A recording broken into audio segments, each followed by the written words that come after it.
This is CBC Here and Now.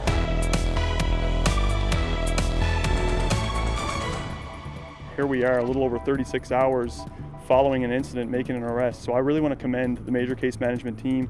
Police have charged a man living in this house with second-degree murder after another resident was killed. A shocking diagnosis and successful treatment that was made possible by virtual healthcare. That's coming up on Here and Now. Iceberg Alley is back. I'm down live at the tent tonight with all your weather details. Looks like some rain in the forecast for some of us. Good evening and welcome to Here and Now. I'm Peter Cowan. Carolyn is off tonight. We start with a development in the killing of a man in Kilbride this week. Another person who lived in the same boarding house has been arrested and charged with second-degree murder. Tonight, the owner of that Kilbride boarding house says mental health is at the core of the murder yesterday. He says the tragedy could have been avoided. Here Now's Ryan Cook has the details. Boarding house owner Ray Hennessy says he's been growing more concerned about the mental health of one of his clients over the past couple of weeks, but he says he never thought it would come to this. Hennessy tells me that he approached Dwayne Ginn about 2 weeks ago and asked him to seek out help for his mental illness, but now he feels he didn't push him hard enough. The RNC's Criminal Investigation Division have arrested 39-year-old Dwayne Ginn. Ginn has been charged with second-degree murder. The victim is 41-year-old Mark Hamlin, a resident of the boarding house for about 3 years. Police are mum on what happened early Tuesday morning or how he was killed, but they say Hamlin was taken to hospital alive and died soon after. Ginn made a brief court appearance by phone this morning. His case was set over 2 weeks while he gets a lawyer. This is at least the third homicide at a boarding house or private shelter in the last 3 years. Now, these places are a stopgap for homelessness, but critics have long said that they don't go far enough to get people into stable housing and stable lives. Hennessy says he'll take this opportunity to get all the available help that he can for the 10 or so clients that remain. Ryan Cook, CBC News, Kilbride. When kickboxers from across Canada competed at the National Championships in Niagara Falls, one fighter from this province wasn't on the card. That's because Haiti Goname is on a fight of his own to stay in Newfoundland and Labrador. Here Now's Ariana Kelland has his story. They're an unlikely pair, the two of them. One a 26-year-old Egyptian fighter, the other a 9-year-old boy. How do you feel since we started boxing together? Really good. I feel so good. Yeah? Do you feel more confident? Yeah, and I feel like that's like a new person. I feel good. Yeah, a new person. Oh my God. Ethan Shaw considers Hattie Goname his best friend and Goname his. An unlikely friendship born out of Shaw's desire to gain confidence and protect himself from bullies. But this friendship is now in jeopardy as Goname makes one last-ditch effort to stay in Canada. Goname arrived in St. John's in May 2017 on a study permit. He was immediately struck by the beauty of the place. The weather was really nice. I went to Signal. It was really beautiful and sunny. I was taken back. I was mesmerized by the beauty here and the people too. You know, everyone is smiling. Everyone is like, "What are you at?" You know, so. He attended Memorial University for a year and a half, but after he and his family in Egypt fell on tough financial times, Goname said he abandoned his studies. He later returned, but it was too late. By leaving school, he violated the rules. In February, the federal government refused his application for an extension to his study permit. The immigration process is not a forgiving one. And so that is, something that people should always keep in mind. Megan Felt is handling Goname's case. The option that we have chosen to proceed with is called an H&C application, or humanitarian and compassionate application, whereby, if we can basically convince the government that he's been established here for a long time, there's significant benefit culturally or otherwise to keeping him here, that we could feasibly get him permanent residency. There is a high refusal rate, but Goname says he is a Newfoundlander. The MMA and Muay Thai fighter represented the province at 4 national competitions, claiming 5 medals for the province. He was invited to join Team Canada. Ever since I came here, I've always been grateful and tried to give back and show my gratitude. And I remember my first competition, my first nationals, I took my Egyptian flag and I also packed my Newfoundland flag with me, and when I won on the podium, I I stood up with both flags, because basically this is what I represent now. Both he and his lawyer hope the federal government considers his athletic accomplishments to be an asset to the country. But for now, he's in limbo, volunteering his time, training others. Without his student visa, Goname doesn't have MCP, he can't work, and if he leaves the country to see his family back home, he won't be let back in. I'm not looking for any money or any grants or anything like that. I work really hard, and I'm just looking for someone to be able to push through my papers and get my case done for me. That's all I'm looking for, so I can go to competition, go to nationals with my team, go visit my family, have MCP, basic rights. Suzanne Hearn has seen a transformation in her son since Goname took Ethan under his wing. She fears her son will soon lose the only male role model he has. I've never seen a relationship built like his and Ethan's. I'm going to be really upset, but more importantly, I don't know how Ethan is going to take it. But for now, the training goes on. A really great guy. He makes me happy and stuff. And I love you, Hattie. I love you too, buddy. I love you. Thank you. Ariana Kelland, CBC News, St. John's.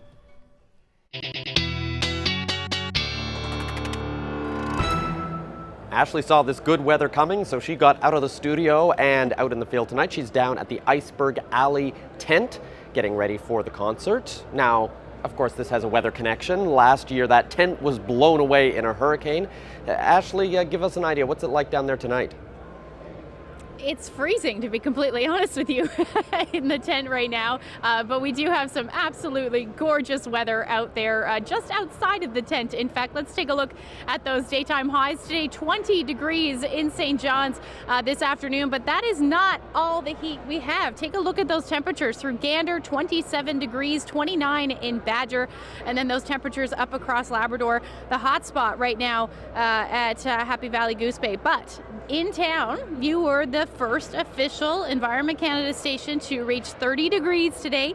30.7 was your daytime high. So definitely seeing lots of heat. We do have some weather happening around the province, but most of it is happening over Ontario, and that is going to be our weather maker as we head through the night tonight, or rather through tomorrow and the weekend for some areas. Environment Canada does have a special weather statement in place. We're looking at heavy rain all along the southern areas of the island. I'll get into the full forecast coming up a little later. Well, thanks, Ashley. The price of gas is up today, a slight increase in most places. But in central Labrador, you may be dealing with warm weather, but you're also dealing with some pretty high gas prices. The province's fuel regulator has lifted the winter price freeze for customers there. That sent the price of gas up more than 62 cents a litre. The price freeze had been in place since late November. Back then, gas was $1.54 a litre. It's increased drastically due to the inflation and Russia's invasion of Ukraine. The price in the region is now $2.16 a litre. The price freeze also applies to diesel and stove oil, which increased by 54 and 47 cents respectively. Prices on the north coast of Labrador are still frozen until the boat arrives with more fuel. Meanwhile, in other places, gas increased by 1.2 cents a litre today. That means self-serve on the Avian is $2.25 a litre. A mother is warning that getting COVID isn't always mild. Daniel Hollett is 15. He was hospitalized on Monday after sores on his mouth related to his COVID infection made it hard for him to swallow. He was otherwise healthy, and his mom says he never had more than a cold. She says it's a warning to people who aren't taking COVID seriously. Before this happened, I never would have been concerned about a healthy person getting COVID. But after seeing what it's done to my son, I think everybody should be concerned. And I don't think people should get too confident about being able to weather the COVID virus easily. We'll have more with my conversation with Patricia Kirby coming up a little later on Here and Now. Meanwhile, the province got to meet the new seniors advocate today. Susan Walsh is new to the job. This is just her second day. The office has been empty for more than a year. Walsh says she's ready to be the voice of older people to make sure government hears their concerns. I move forward in my role in this province, really looking at the increased needs of seniors in differing age groups. I mean, and I think health certainly talks about that as well in terms of some of the recommendations that they're looking at. We have to look at seniors from a older perspective, services for seniors who are frail and elderly. We have to look at seniors programs for younger seniors and what their needs may be. So I think we'll be certainly looking at that. Not all seniors are alike. We need to think about them differently, and we need to hear from them and address our programs and services in this province to meet differing needs of seniors. Well, in a slightly different healthcare story, Central Health says the emergency room at the Green Bay Health Centre in Springdale is going to be temporarily closed. They say it's because a shortage of staff. It'll be closed Friday from 8 a.m. to 8 p.m. and again Saturday from 6 a.m. to 8 p.m. The health authority says anyone in need of an emergency service should call 911 or go to the nearest emergency room, which is in Grand Falls, Windsor. Central Health says it apologizes for the interruption and they're trying to recruit healthcare workers. Well, meanwhile, the provincial government has announced a 15-member task force to tackle backlogged surgeries. The new task force includes a number of doctors, representatives from all the health authorities, and the nurses' union. Snowmageddon, the pandemic, and the cyber attack on the health IT systems have all combined to cause a lot of surgeries to be delayed. In April, the Medical Association estimated there are almost 6,800 backlogged surgery cases at hospitals in St. John's alone. The province says it's partnered with the Ottawa Heart Institute to reduce the waiting list for cardiac surgeries, and it will also do same-day knee and hip replacements for some people to free up hospital beds. Well, still with healthcare now, here now's Enrica Wilhelm spoke with a patient today who says virtual appointments with his doctor led to a life-saving diagnosis.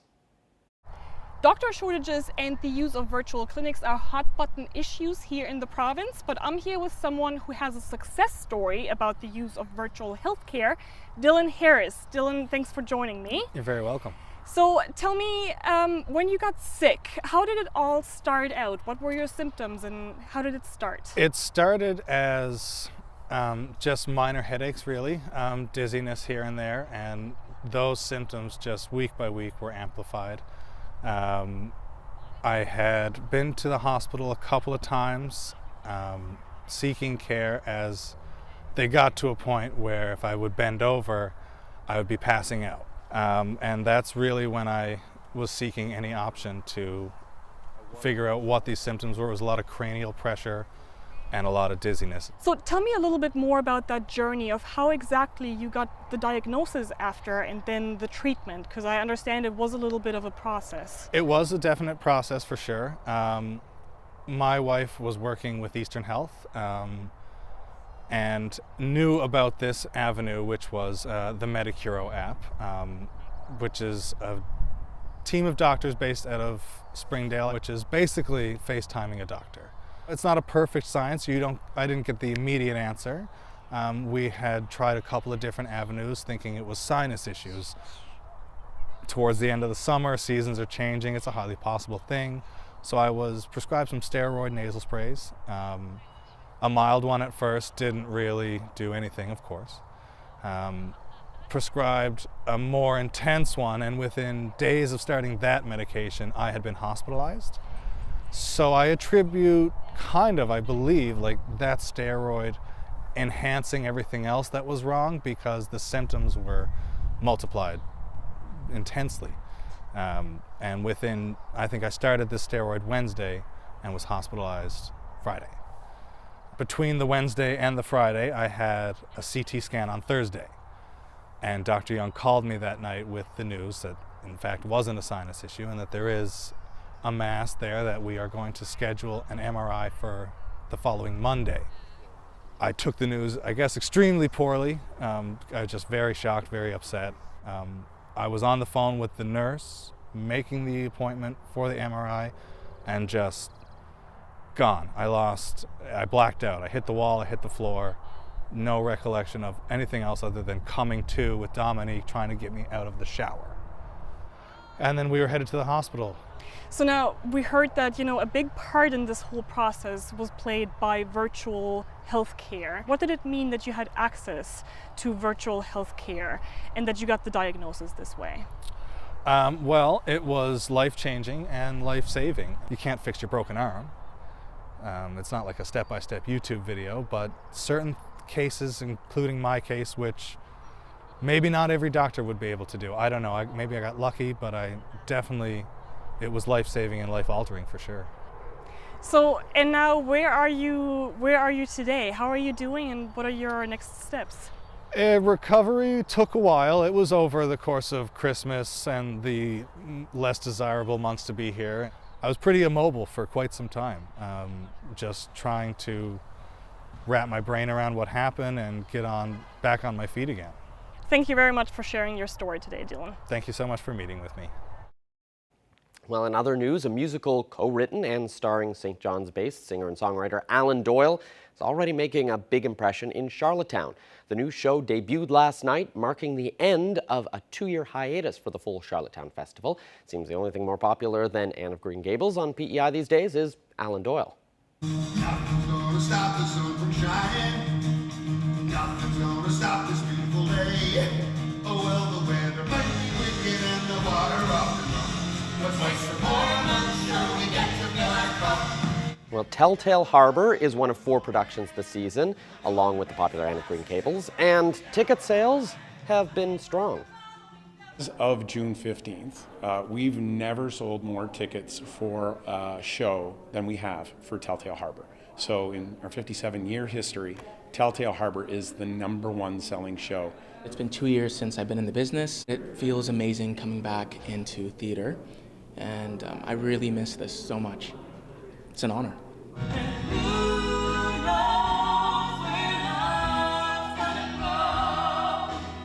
Telltale Harbor is a musical comedy. It stars musician Alan Doyle, who also co-wrote it. The festival at the Confederation Center for the Arts in Charlottetown is where it's playing, and it's going to come to this province in October.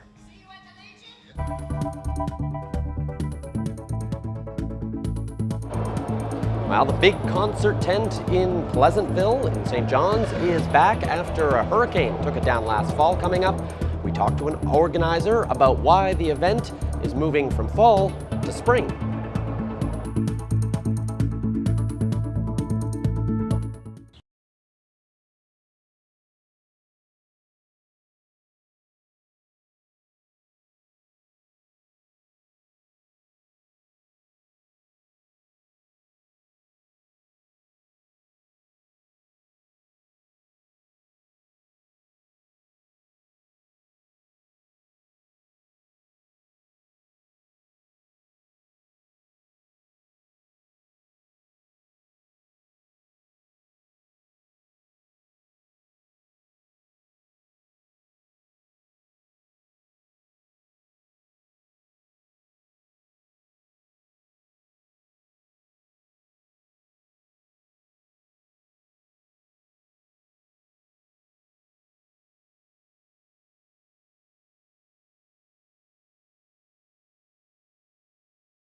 Ashley, it was an absolutely beautiful day in St. John's and across most of the province. I'm really jealous that I've been stuck inside all day, and you've managed to get out to experience a little bit of it.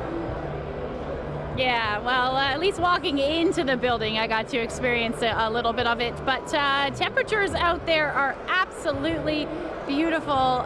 Finally seeing some summer-like temperatures. It doesn't officially arrive until Tuesday, but there's lots of summertime heat out there. Let's take a look at where the temperatures are sitting, or did sit this afternoon. 20 degrees is where we reached in St. John's. Those temperatures are just getting warmer as you head towards central, even the west coast. A little cooler though down along the southwestern portion of the island. 19 degrees in Wreckhouse area, and then Port aux Basques at around 17 for the day today. Temperatures up across Labrador hitting 20 degrees in Nain today. Absolutely gorgeous. 28 in Makkovik, same thing for Cartwright. And that temperature around 29 degrees for Happy Valley Goose Bay. Now you've lost a couple of degrees, currently sitting at 27. And temperatures are still sitting in the mid-20s through central as well as the west coast. And then we're dipping a little bit in the east, 16 degrees as we speak in St. John. So what we have going on right now is big ridge of high pressure in place. And then all of the weather is to our west. In fact, some severe thunderstorms rolling through Ontario and Montreal, Ontario and Quebec as we speak. And that system is going to be our weather maker as we head through the weekend, bringing some pretty significant rain to parts of the province, mainly southern areas, but that is what's in store through the weekend. So taking a look at the current conditions right now, we do have some thunderstorm cells rolling through central Newfoundland, and then heading to the southwest. So they popped up this afternoon, expecting them to continue for at least the next couple of hours. The forecast model picking that up fairly well, and that should end within the next couple of hours, leading to a very beautiful evening tonight. Just some showers rolling through Lab West through the overnight, and then through northern Labrador and central Labrador as we get into the morning hours. Temperatures tonight, we've been talking about frost for the last couple of nights. We're not going to talk about that for any time in the near future anyway. 8 degrees tonight for St. John's. As we head towards central and the west coast, those temperatures a bit warmer, between 12 and 15 degrees. And then for southeastern Labrador, you're looking at your temperatures between 12 to 18 degrees. So a pretty nice night for you in Happy Valley Goose Bay. Winds a little bit brisk though for Lab West. Now, as we head through tomorrow, we're going to see those showers generally work their way across the Big Land. And then most of the day will actually be pretty beautiful for the island. We will see those clouds on the increase, though, for the west coast, with some showers developing as we get into the late afternoon, early evening hours. And then eventually those are going to work their way towards central Newfoundland as we get into the morning. So this is when we're going to start to see that rain develop for the southern areas of the island, which will be pretty heavy at times as we get into Saturday morning. And then eventually that rain will work its way across the province. Now at this point, looking like eastern areas of the island may see a few sprinkles in the morning. Then we actually may see some sunshine as the afternoon rolls through, the main event moving in Saturday night. So tomorrow's forecast looking into the 20s, 22 degrees for St. John's. And then the winds are going to shift from southerly to southeasterly. So you're still looking at some breezy conditions between 20 and 30 kilometers per hour.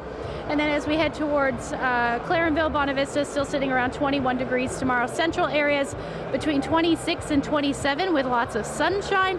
And then there's where things get a bit unsettled. The winds will be out of the southwest, so onshore flow for you along the south coast a bit cooler, between 16, 17 degrees. Otherwise, mid-20s the story for you. And then for the northern peninsula, you're looking at your temperatures pretty nice, 25 degrees. Same thing for southeastern Labrador, but this is where things are going to get a bit unsettled. Also windy, 40 to 60 kilometer per hour winds. And then lots of rain up across the Big Land. But like I said, we are looking at that rain moving in for Saturday night into Sunday for the rest of the island. Ashley, it's a good thing you've got a tent there with some of that rain coming this weekend. Iceberg Alley, it's back this year. According to organizers, that tent's going to be a whole lot stronger. Now, they started their last, or I guess the first of the 11-day festival last night. Yeah, they did. And you remember last year, Hurricane Larry moving through, bringing some damage to the tent. But to talk about that with me is John Steele. He's the organizer of Iceberg Alley. And so tell me, what happened last year with Hurricane Larry? Why are we having this in June this year? Well, you know, it's typically the start of hurricane season, so hopefully we're ahead of it. Last year, there's only so long you can try to defy the gods, and we did once and we lost, and we don't want to do it again. So what kind of damage? I mean, we all saw the damage last year. It was a write-off. It was a total write-off. Yeah, for the tent itself, but a lot of this internal stuff that's in here was fine. Okay, so what have you done now this year to hopefully avoid all of that, and what's the tent like this year? Well, last year, the tent performed as it was supposed to. It was just that, the winds were greater than what it was rated for. So, we're just hoping that we don't get those type of winds again, because we're good to about 120K in this thing. So, we feel pretty confident. But when we got those 150, 160 gusts last year, it was just way too much, and there was nothing we could do. So is the tent different than last year? It's a little bit bigger. Okay. Last year it was two smaller ones where the bars were, but the bars are in the main tent this year. Okay. So how excited are you that we're back in, and what's happening now in June? I'm really happy that we're back at it. I'm very excited. We had great lineups, and the response has been very, very good. So I'm very pleased with it, and hopefully, this will be the time of year we'll be able to do it from here on in. Okay, so can you tell me a little bit about the lineup this year? Yeah, well, tonight there's a big buzz here because Bucket Truck are doing a reunion gig tonight. So people are here very early, as you can see, and they're going to be on very shortly. And then Alexis on Fire is the main act tonight. We have Burton Cummings tomorrow night with David Wilcox and Billy and the Bruisers. But we got a lot of different genres. We have the band Perry. We got Lord Huron, Kim Mitchell. There's a lot of different stuff. And we started off last night with City in Color, and we had a great time. So I'm sure the next 10 days will be fantastic as well. All right, well, the forecast looks good for you, so don't worry about that. Thank you. But good luck with everything. Thanks a lot. Appreciate you coming down. Of course. So it looks like the weather over the weekend is going to be a little bit wet for some areas. Environment Canada does have a special weather statement in effect. I'll break that all down for you coming up.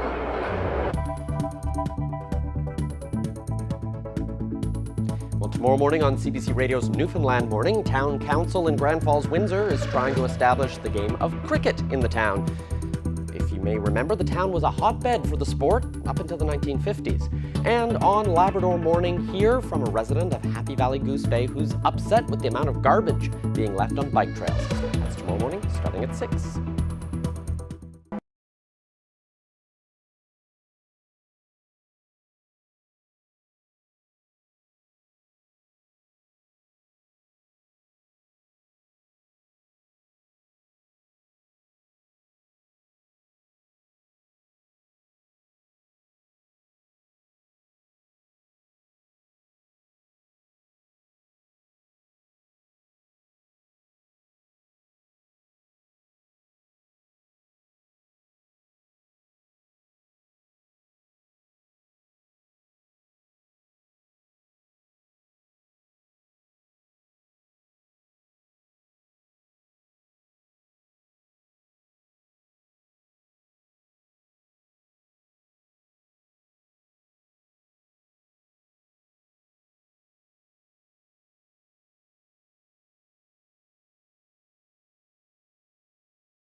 Thanks to vaccination, for many people, COVID is no more severe than the flu, but that's not the case for everyone. As of yesterday, there were 14 people in hospital because of the virus. Patricia Kirby's 15-year-old son, Daniel, is one of them. She joins us from Clarenville. Thanks for joining us. Thank you for having me. So how's Daniel doing?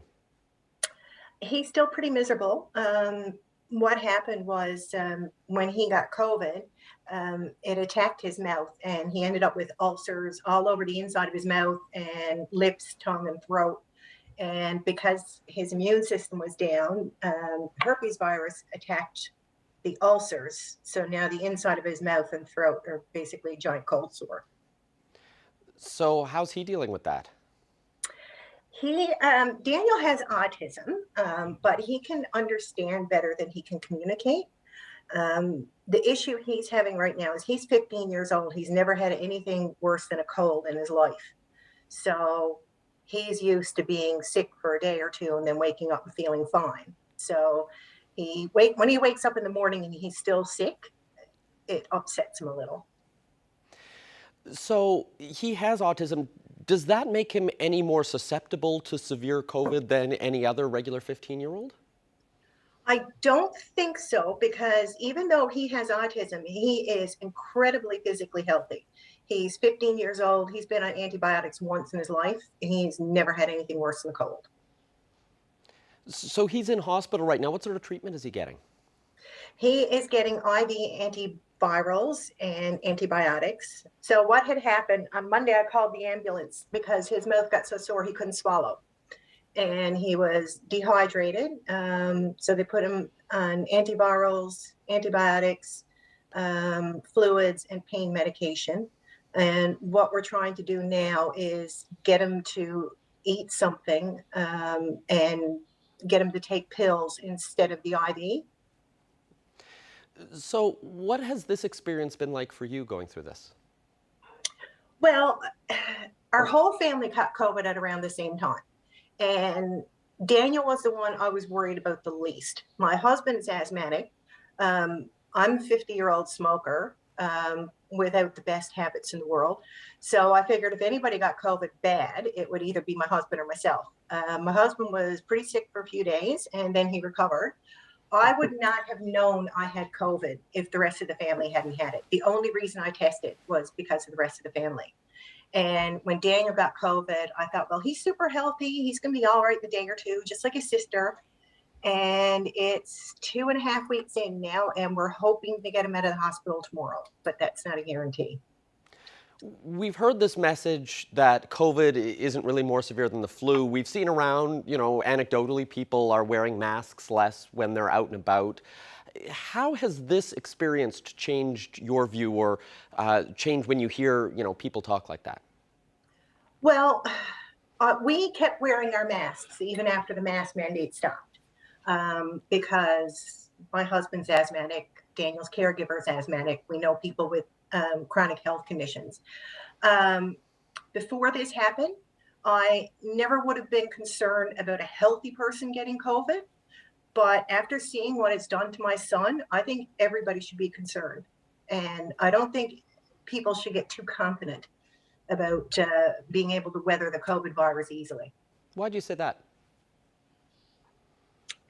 Because Daniel is still very high risk, even though the COVID phase has passed. His mouth is a giant ulcer. The skin is sloughing off. There's a big concern about secondary infection. His optometrist is coming to visit him at the hospital this afternoon to make sure that the herpes virus hasn't attacked his eyes, because his eyes got very inflamed while he was suffering from COVID as well. So even though he's a healthy kid, and even though he's probably going to get better, this could have had long-term effects. If the COVID virus or herpes virus had attacked his eyes, he could have ended up with permanent vision loss. Well, thank you very much for joining me, and good luck. I hope Daniel recovers quickly. He's a pretty tough kid. I think he'll be fine. Thank you for having me. In other news now, sick and dead birds are washing up on the shores of PEI. The Atlantic Veterinary College says seabirds are the latest victims of the avian flu. And anyone who works with wildlife is extremely busy trying to keep up with the cases. Jessica Doria-Brown has more. It's becoming a familiar sight in this part of Canada, dead seabirds washing up on our shores. Officials with AVC say calls about dead and sick birds, especially gannets, have increased in recent weeks. We have tested a subset of these gannets and have confirmed that that they are dying of avian influenza, and so that's new for sure. There's been probably thousands of birds die actually around the Gulf of St. Lawrence. Jones says AVC's virology lab normally does 600 tests per year total, but this year it has already done more than 1,200 tests on birds from this region for avian flu. We're in uncharted territory here. This is new for our region. You know, the numbers are quite off the charts compared to we're in a completely different order of magnitude than what we would normally see. So yeah, we're straining to keep up with the lab supplies and that sort of thing. Sick birds suspected to have avian flu have to be euthanized because there's no treatment. The AVC says the virus hasn't yet been detected in poultry on PEI, but warns that avian flu has been challenging to predict and it's unclear what will happen next. And the virus isn't quite following the rules. As it warms up, the virus it doesn't survive as well in the environment under warm temperatures. And you know, UV light is also good for killing viruses. And so the hope is that during the summer things will taper off. But on the other hand, that hope is being counteracted by the fact that these birds that nest in colonies are very densely populated, and we don't know exactly where they're getting it. It could be from gulls that are nesting among them. It's also been found in 2 litters of fox kits, and dog owners are being warned to keep their animals on leashes, especially at the beach. Household pets can get sick if they ingest a sick or dead bird. Jessica Doria-Brown, CBC News, Charlottetown.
A Halifax man is getting set to leave for one of the toughest sailing races in the world. It's called the Golden Globe Race 2022.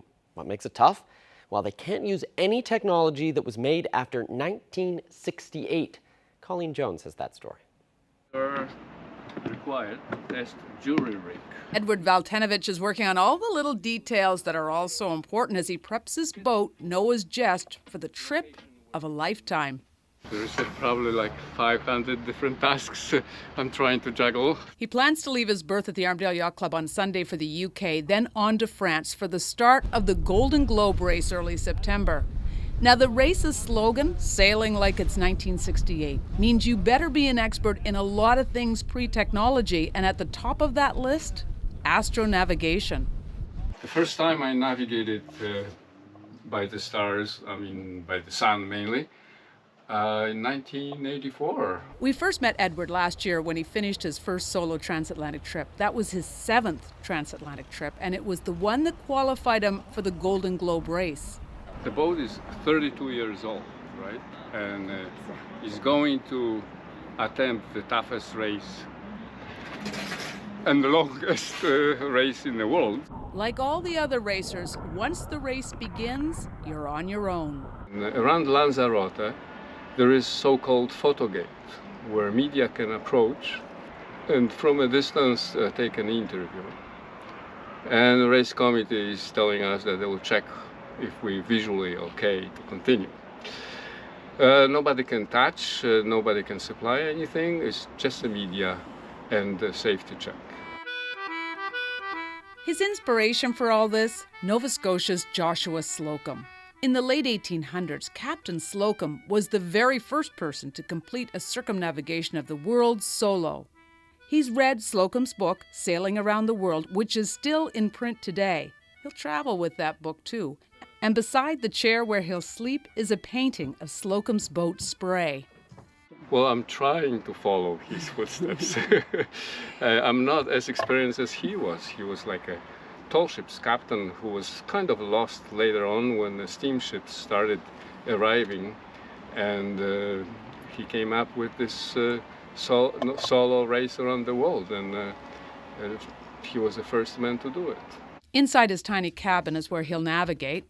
Here a chart table, some charts, and here is my main compass.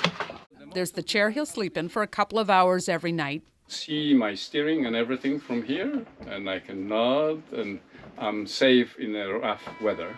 Here's to no rough weather, but a great adventure. Colleen Jones, CBC News, Halifax.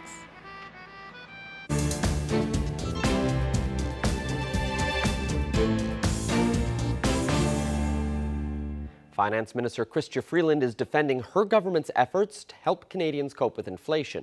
In her first major speech since delivering the federal budget in April, Freeland outlined nearly $9 billion in support programs that have already been implemented. The CBC's David Cochran has the details. Chrystia Freeland is facing a rare challenge, a finance minister with record low unemployment and a strong economy, but with many Canadians struggling and anxious. Why are Canadians so worried? I think everyone here knows the answer. Inflation. It's a global problem fueled largely by global factors, but Freeland is facing acute domestic pressure to act. People are hungry. People need help. And so our approach is let's give people real help in a meaningful way. The GST, for example, is something that can be taken right off at the pump, and Canadians will see that. That will help them to deal with some of the short-term issues when it comes to groceries. This speech was Freeland's rebuttal against calls for new measures, pointing to a series of steps taken in the last 2 budgets that roll out this summer. A new set of measures is coming into force right now to help the Canadians who need it most. This is $8.9 billion in new support for Canadians this year. That includes a boost to old age security and benefits for low-income workers, cutting childcare fees, and indexing programs like the Canada Child Benefit, GST rebate, and the CPP to inflation. Well, maybe doing nothing is the right thing to do. The last thing we need is the government to add more net stimulus to the economy. That's the path Freeland is following, at least for now. Freeland argues these measures are enough for the short term, though she isn't ruling out future action if inflation remains high. David Cochrane, CBC News, Ottawa. NATO defense ministers are meeting for an ongoing talks about Russia's invasion of Ukraine. Canada's Defence Minister Anita Anand is in Brussels for the meeting. A key topic in these discussions is the placement of troops and equipment along NATO's eastern front with Russia. NATO currently has 40,000 troops under its direct command as a reaction to the attack on Ukraine. Canada and other NATO allies have pledged further military and humanitarian assistance to Ukraine. The gathering is part of the run-up to a NATO summit in Spain at the end of the month. It's not uncommon for people to have a favorite animal. We often hear sometimes that someone's a dog person or a cat person, but a woman in New Brunswick has definitely gone ape over monkeys. Diane Alcock has been collecting cuddly toy versions of monkeys for 26 years. Now her rural property in Mount Middleton is a haven for plush primates, and it's a site that will stop traffic. Take a look.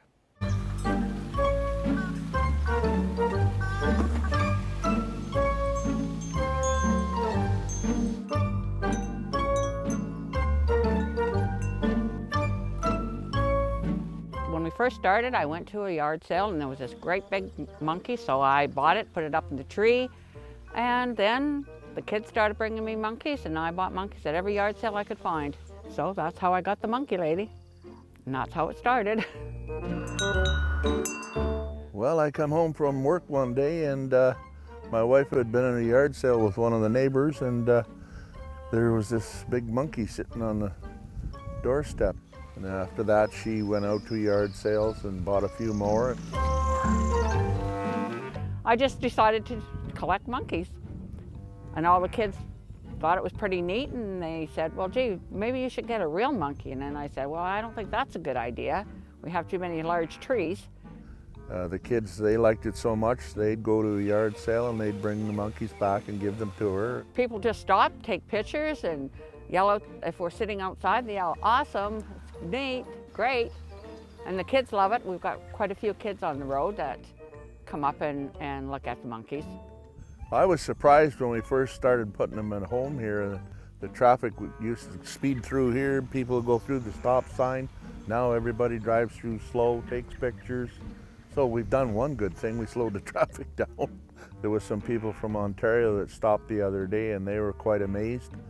They had never seen anything like that before. They probably think, what are those two crazy old people doing? You know, putting up all these monkeys.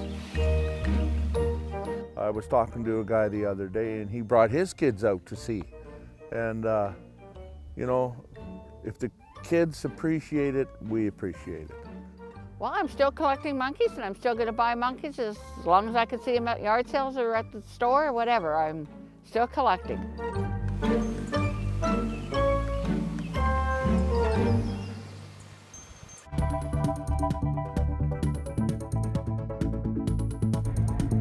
Well, bucket truck just took the stage, so we had to head outside, getting a little bit loud in there, but it's a beautiful evening right now. We do have some rain in store for the long-range forecast. I'll get into all the details coming up.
Ashley, it looks like one of those days that you just wish you could bottle up and clone throughout the summer so that we could guarantee to have a few more of these. Because the problem with having great days like this is it just makes you want more.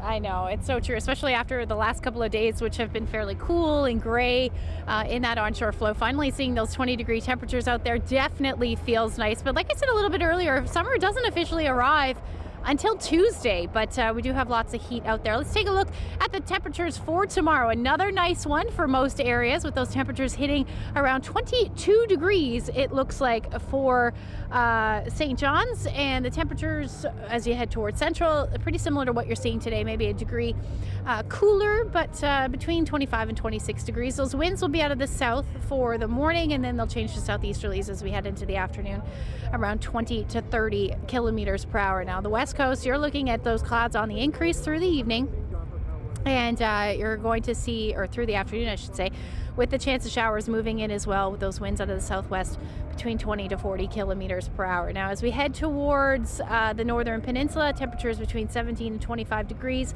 and then Labrador, you're looking at your temperatures around 21 for Mary's Harbor through the day, and pretty much all across the Big Land, your temperatures will be in the 20s, except for the north, but you're still looking at some unsettled conditions through the afternoon with rain in the forecast. Now, as we head through Friday evening into Saturday, there's a look at that shower activity expected up across Labrador. This is when we start to see some of that heavier rain for the south coast and working its way across the island as we head into Saturday evening. So I do think that we should see some sunshine in the afternoon for St. John's. We may even stay dry for the metro area through the day, with those winds will be out of the southeast, but you're looking at about 20 degrees. Temperatures are going to dip through central as well as the west coast. Much cooler than we have been seeing the last couple of days between 17 and 19 degrees, but this is around seasonal where we should be sitting this time of year. And then we start talking about the potential for some snow for Labrador, mainly northern areas as well as the west. That's where it's going to start. We're looking at those temperatures between 3 to 5 degrees. Rain to start, but then you're looking at that chance of shower, or flurries rather, and or light snow as we get into the evening hours. That's when those temperatures are expected to drop. So that is actually going to continue through the day on Saturday as well. As you can see, that's showing up very nicely on the future tracker. Very nicely.